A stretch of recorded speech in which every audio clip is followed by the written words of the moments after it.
Hello students, I am Pawan Misra from St. Joseph Higher Secondary School, मस्कनवा। बच्चों, आज हम आपको क्लास यथ हिंदी की फर्स्ट चैप्टर जो कि कविता है पढ़ाएंगे। तो स्टार्ट करते हैं। बच्चों, आपके फर्स्ट चैप्टर का शीर्षक है आओ धरा को स्वर्ग बना दें। आओ धरा को स्वर्ग बना दें। एक कविता है, इसका अध्ययन अब हम करेंगे। तो स्टार्ट करते हैं। इससे पहले आप पेन पेंसिल लेकर बैठ जाएं, भावार्थ नोट करते जाएं। ना समझ में आए, जिस शब्द का अर्थ ना समझ में आए उसको भी नोट कर लें। तो स्टार्ट करते हैं। आओ हम मिलकर धरा को स्वर्ग सुंदर आज कर दें, भारती के भूतलों पर जगत गुरु का ताज धर दें। विश्व में फैली अराजक नीतियां अब सह चुके हम, धार्मिक उन्माद सत्ता मोह मद में बह चुके हम। आर्यों जैसे वंशधर होते हुए भी हम न जागे, वेश भाषा भावना के भेद करते रह चुके हम। आज होकर संगठित हम फिर सुखी समाज कर दें, आओ हम मिलकर धरा को स्वर्ग सुंदर आज कर दें। बच्चों, पहले पैराग्राफ में कवि कहना चाहता है कि आओ हम सब मिल करके एक बार फिर अपनी धरती को स्वर्ग सा सुंदर बना दें। फिर आवश्यकता है कि हम अपनी धरती, फिर फर्स्ट लाइन से हम देखते हैं। आओ हम मिलकर धरा को स्वर्ग सुंदर आज कर दें, भारती के भूतलों पर जगत गुरु का ताज धर दें। कवि इसमें कहना चाहता है कि आओ एक बार हम सब मिल करके फिर से अपनी धरती को स्वर्ग सा सुंदर बना दें। माता भारती के भूतलों का अर्थ होता है बेटा धरती, लिखा हुआ है, नोट कर लेना। भारती के भूतलों पर जगत गुरु का ताज धर दें। आज हम अपने माँ धरती के सर पर फिर जगत गुरु का अर्थात विश्व गुरु का ताज रख दें, क्योंकि हमारे देश भारत को पहले विश्व गुरु ही कहा जाता था। विश्व में फैली अराजक नीतियां अब सह चुके हम, धार्मिक उन्माद सत्ता मोह मद में बह चुके हम। आज विश्व में फैली तमाम सारी अराजक नीतियां, इनका हम बहुत सहन कर चुके हैं।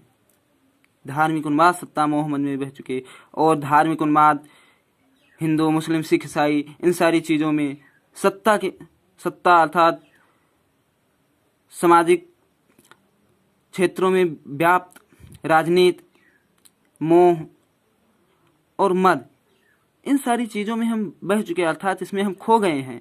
आर्यों जैसे वंशधर होते हुए भी हम न जागे, और हम आर्यों के वंशधर होते हुए, आर्यों के वंशधर अर्थात आर्यों का वंशधर यहाँ इसलिए बताया गया क्योंकि आर्यों का समाज निर्माण में बहुत बड़ा योगदान रहा है। ऐसे पूर्वजों के वंशधर होते हुए भी हमारी आंखें भी ना खुली, वेश भाषा भावना के भेद करते रह चुके हम, और आज हम केवल वेश भाषा सांप्रदायिकता इन सारी चीजों में भेद कर रहे हैं। ऐसे में कवि कहना चाहता है कि आज होकर संगठित हम फिर सुखी समाज कर दें, कि आज हम संगठित होकर अर्थात एक होकर के अपने समाज को सुखी कर दें। आओ हम मिलकर धरा को स्वर्ग सुंदर आज कर दें। और कहता है कि आओ हम सब मिल करके अपनी धरती को स्वर्ग सा सुंदर बना दें। दूसरा पैराग्राफ देखते हैं। मोक नागपत फिर सजग हों, बेरल के गीत गाएं।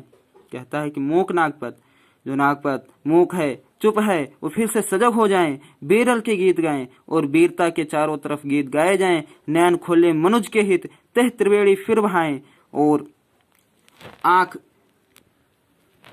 नैन खोले मनुज के हित, और हम अपनी आंखों से केवल मानवता को ही देखें। तह त्रिवेणी फिर बहाएं, और एक बार फिर से त्रिवेणी अर्थात संगम, संगम का अर्थ होता है जहां पर तीनों नदियां आकर मिलती हैं, यानी मिलने के एक स्थान को। उसी प्रकार जरूरी है कि हम लोग मिलकर के त्रिवेणी अर्थात संगम की तरह प्रवाह करें। फिर उठे झंकार भूपन सुरा मीरा के भजन की।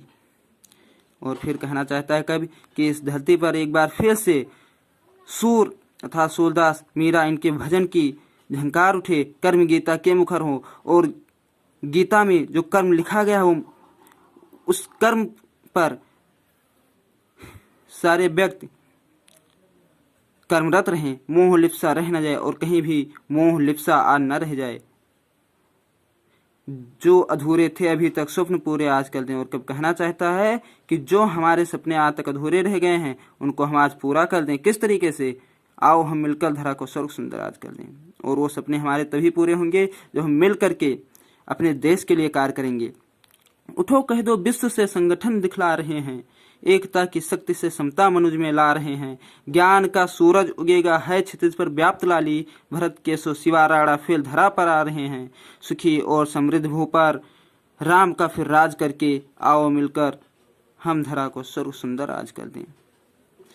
और कब कहता है कि एक बार फिर हम लोग उठें, चेतना देते हुए कहना चाहता है कि उठो कह दो विश्व से। कहते हैं हे भारत के वासी, भारत के नागरिक, आप उठो और फिर विश्व को अपनी संगठन, अपनी शक्ति, अपनी एकता का बल दिखा दो। एकता की शक्ति से समता मनुज में ला रहे हैं और ये दिखाओ कि हम एक हैं। हमारे यहाँ मानवता ही सबसे बड़ा धर्म है। मनुष्य में हम समता ला रहे हैं। ज्ञान का सूरज उगेगा है क्षितिज पर व्याप्त लाली।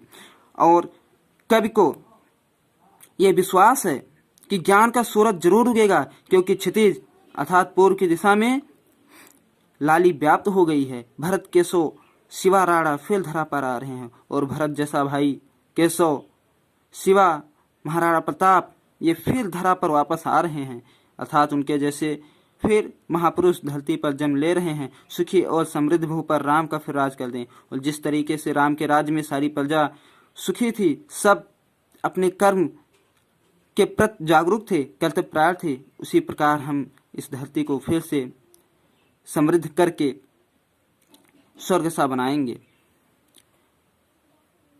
चैप्टर का निचोड़ देखें अगर हम पूरे पाठ का, तो पूरे पाठ में कभी हमें यही बताना चाहता है कि धरती पर व्याप्त अराजकता व असामाजिकता को दूर करके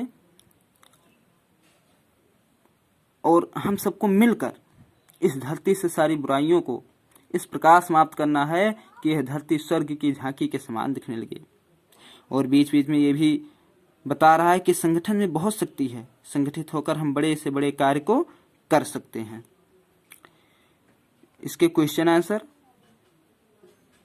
जो ऑब्जेक्टिव हैं अर्थात बहुविकल्पीय और एक वाक्य में, उसको इसी वीडियो में हम बना दे रहे हैं, डाल दे रहे हैं। बेटा ये चैप्टर फर्स्ट का शब्दार्थ है, इसको आप नोट डाउन कर लेना।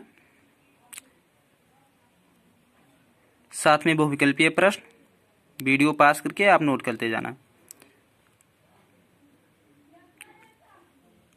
इसके बाद फिल इन द ब्लैंक्स यानी खाली स्थान आपको भरना है। और फिर है अतिलघुत्तरीय प्रश्न। अतिलघुत्तरीय प्रश्न में देखिए, कह रहा है कि निम्न प्रश्नों के उत्तर एक वाक्य में दीजिए। और हमने केवल एक शब्द लिखा है, वाक्य आपको बनाना है। कैसे? कहता है बालक किसको स्वर्ग के समान सुंदर बनाना चाहता है। तो आप लिखोगे कि बालक धरती को स्वर्ग के समान सुंदर बनाना चाहता है। फिर बालक किस प्रकार के विश्व की कामना कर रहा है, कर रहे हैं लिखा है, तो कर रहा है आपको लिखना है। तो यहाँ आपको लिखना है कि बालक संगठित विश्व की कामना कर रहा है। फिर विश्व में फैली किन चीजों को हम बहुत सहन कर चुके हैं, तो विश्व में फैली अराजक नीतियों को हम बहुत सहन कर चुके हैं। इसके बाद आपका लघुत्तरीय प्रश्न है, ये अगले वीडियो में होगा, तो देख करके आप अपनी कॉपी बनाते रहना। धन्यवाद।